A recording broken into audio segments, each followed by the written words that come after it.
In today's video, let's talk about how to fix DANA app not working in Indonesia.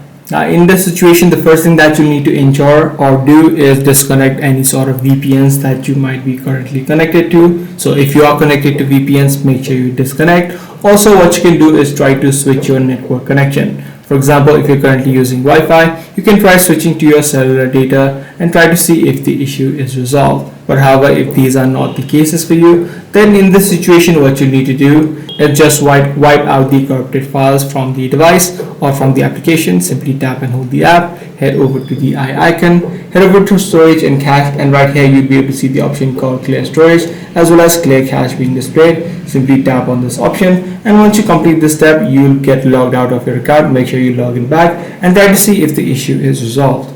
Apart from this, what you can also do is just reinstall the application. What this does is gives you the latest version, and any sort of bugs which might be causing the issue should also be solved. Alongside that, also what you need to ensure is that the date and time settings within your device is set to automatic or set to the updated date and time. So simply head over to the settings and make sure that you fix this issue as well. So that's pretty much all there is to it. If this video was helpful to you, be sure to subscribe. I'm going to see you in the next one.